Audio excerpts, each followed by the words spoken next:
तो हेलो दोस्तों। पिछली कक्षा में हमने जाना कि परमाणुओं के परमाणु क्रमांक कितने होते हैं, कौन सा परमाणु कौन से क्रमांक पे आता है। आज हम जानेंगे कि परमाणु की संयोजकता कितनी होती है, किस पे प्लस आता है, किस पे माइनस आता है, किस पे कितना प्लस आता है, किस पे कितना माइनस आता है। क्योंकि यहाँ से हम आगे यौगिक बनाना सीखेंगे, तो उसके लिए हमें परमाणुओं पे कौन सा आवेश आ रहा है ये जानना बहुत ज़रूरी है, उसकी संयोजकता कितनी है वो जानना बहुत ज़रूरी है। अब इसके लिए जो सबसे बेसिक चीज़ पहले हम इसको जानने से पहले जो समझेंगे वो है कि आवेश एक्चुअली में होता क्या है। तो सबसे पहले हम जानेंगे कि आवेश क्या होता है और इसके क्या प्रकार होते हैं और ये आगे कैसे उपयोग में आएगा। तो आवेश कितने प्रकार का होता है? आवेश दो प्रकार का होता है। एक होता है धनावेश और दूसरा होता है ऋणावेश। धनावेश को हम प्लस से डिनोट करते हैं, ऋणावेश को माइनस से डिनोट करते हैं। तो अब इनका उपयोग परमाणुओं की संयुक्तता निकालने में और उन पर आवेश निकालने में इनका उपयोग कैसे होता है। तो हमको बेसिकली दो चीज़ों से इन्हें समझना है कि अगर परमाणु इलेक्ट्रॉन त्यागता है, अगर परमाणु इलेक्ट्रॉन कक्षा से बाहर निकालता है, तो ऐसी स्थिति में हमारे पास परमाणु के ऊपर क्या प्राप्त होगा? धनावेश प्राप्त होगा।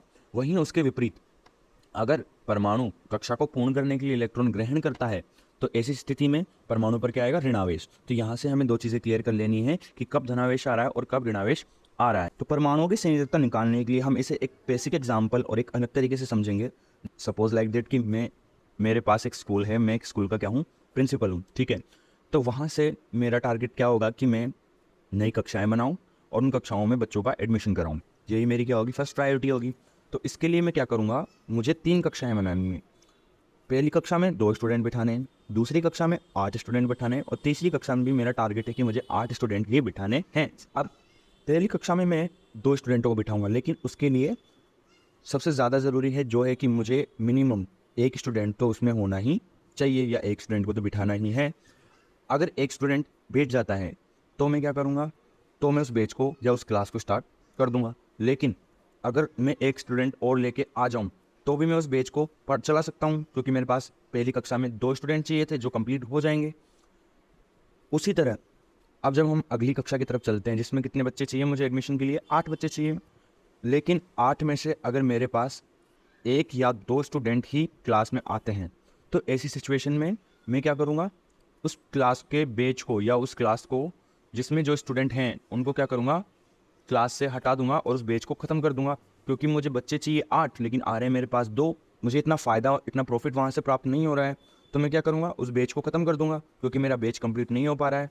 लेकिन अगर वहीं मेरे पास 8 के आधे 4 या फिर 4 से ज़्यादा बच्चे मेरी क्लास में आते हैं, तब मैं क्या एफर्ट लगाऊंगा कि जितने कम रह रहे 8 होने में उतने बच्चों का मैं एडमिशन कर दूं और क्लास को फुलफिल कर दूं, क्लास को कंप्लीट कर दूं। तो ये मेरा टारगेट रहेगा। तो इसके लिए अगर मेरे पास 4 स्टूडेंट आते हैं तो भी मैं क्लास को स्टार्ट कर दूंगा, क्योंकि 4 से क्लास स्टार्ट हो सकती है, क्योंकि वह ना ज़्यादा है ना कम है, वो एक मीडियम स्तर पे है। 8 बच्चे चाहिए जिसमें से 4 मेरे पास हैं, तो वो आदि मेरी जो रिक्वायरमेंट है उसे पूरी करते हैं। तो मैं 4 बच्चों पे भी बैच स्टार्ट कर दूंगा। और अगर उससे ज़्यादा बच्चे मेरे पास होते हैं तो मैं जितने बच्चे एडमिशन के लिए और 8 बच्चे कंप्लीट करने के लिए चाहिए, तो वो 8 बच्चों में जितने घट रहे हैं उतने बच्चे में एडमिशन ले लूँगा और मेरा बैच कंप्लीट, मेरी क्लास कंप्लीट कर लूँगा। उसी तरह तीसरी कक्षा में भी है, जहाँ पर भी मुझे 8 ही बच्चे बिठाने हैं, तो वहाँ पर सेम तरीका ही हम यूज़ करेंगे। तो इसके लिए अब सेम इसी तरह हम इसकी तुलना करेंगे परमाणुओं से। वो कैसे? कि परमाणुओं में हमें पता है कि जितना परमाणुओं का परमाणु क्रमांक होते हैं उसमें उतने ही इलेक्ट्रॉन पाए जाते हैं। अब हम जब पर्टिकुलरली किसी एक तत्व का संयोजकता निकालेंगे, एक तत्व की संयोजकता निकालेंगे, तो हम जितने उसमें परमाणु क्रमांक है उसका उतने उसमें इलेक्ट्रॉन होंगे, तो वो सब में इलेक्ट्रॉन की संख्या अलग अलग आएगी। तो ऐसी सिचुएशन में पहले कक्षा में हमें कितने इलेक्ट्रॉन बनने? 2 इलेक्ट्रॉन बनने। दूसरी कक्षा में हमें कितने इलेक्ट्रॉन बनने? 8 इलेक्ट्रॉन बनने। और तीसरी कक्षा में भी हमें कितने इलेक्ट्रॉन बनने? 8 इलेक्ट्रॉन बनने हैं। अब हम क्या करेंगे? देखेंगे कि किसी परमाणुओं के बाह्यतम कोश का मतलब है जो सबसे बाहर होता है, अगर उसमें जितने रिक्वायरमेंट है अगर उससे कम है तो हम उन इलेक्ट्रॉनों को कक्षक से बाहर निकाल देंगे। लेकिन अगर जितनी रिक्वायरमेंट है, अगर हमारे पास उतने तत्व हैं, तो हम उसके साथ कोई छेड़छाड़ नहीं करेंगे। लेकिन अगर जितनी रिक्वायरमेंट है और उसके आसपास तत्व उस परमाणु की कक्षा में मौजूद हैं, तो ऐसी सिचुएशन पे हम क्या करेंगे? बाहर से इलेक्ट्रॉनों को लेंगे। क्यों लेंगे? क्योंकि हमें कक्षा को कंप्लीट करना है। और कक्षा कब कंप्लीट होगी? पहले कक्षा में 2 इलेक्ट्रॉन होंगे तो कंप्लीट होगी, दूसरी में 8 इलेक्ट्रॉन होंगे तो, और तीसरी में भी 8 इलेक्ट्रॉन होंगे तभी हमारी कक्षा कंप्लीट होगी। तो यहाँ से क्या निकलता है? निष्कर्ष क्या निकलता है कि अगर हमें क्लास को ख़त्म करना है तो हमें इलेक्ट्रॉनों को त्यागना होगा।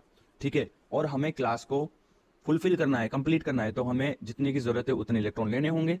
तो जब हम इलेक्ट्रॉन त्यागते हैं परमाणु में तो हमारे पास क्या आता है, प्लस आता है। जब कक्षा में से इलेक्ट्रॉन त्यागा जाता है तो कौन सा आवेश आता है, धनावेश आता है।